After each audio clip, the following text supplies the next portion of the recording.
In a village nestled amidst rolling hills lived two friends named Benny and Finn. Benny was known for his kind heart.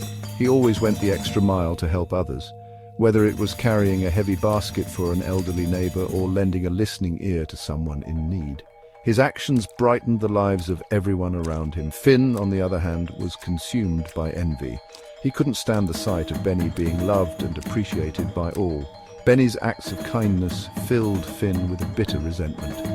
He couldn't understand why Benny chose to spend his time helping others when he could be focusing on himself. This resentment grew with each passing day, casting a dark shadow over Finn's thoughts. He would often mutter under his breath, questioning why Benny received so much praise for simply being kind. The villagers adored Benny, often stopping him in the street to express their gratitude for his selflessness. Finn watched these interactions with a scowl on his face. Why can't they see that I'm just as worthy of their attention, he would ask himself, his voice dripping with envy. The more he dwelled on these thoughts, the more determined he became to find a way to tarnish Benny's reputation. One sunny afternoon, as Benny was helping the village baker deliver bread, Finn's envy reached its peak. He decided he couldn't bear to witness Benny's popularity any longer. A wicked plan began to form in his mind, a plan that he believed would finally expose Benny for the fraud he convinced himself Benny was.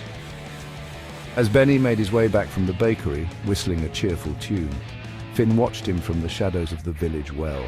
His eyes narrowed with a mixture of envy and determination. "This will teach you to be so kind," he muttered under his breath, his voice laced with malice. With a newfound sense of purpose, he set about putting his plan into action. Finn decided to dig a deep hole in the ground, hoping Benny would fall into it. He chose a spot along Benny's usual route home, a secluded path that wound its way through a small grove of trees. The ground was soft and easy to dig, and within a few hours, Finn had created a sizable pit, hidden from view by a thin layer of leaves and twigs. He stepped back to admire his handiwork, a cruel smile spreading across his face. Exhausted but pleased with himself, Finn went home, dreaming of the moment Benny would fall into his trap.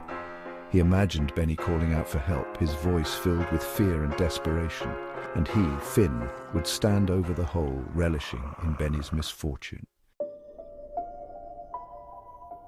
Night fell, blanketing the village in darkness. Finn, unable to contain his excitement, decided to go back to the grove and check on his trap.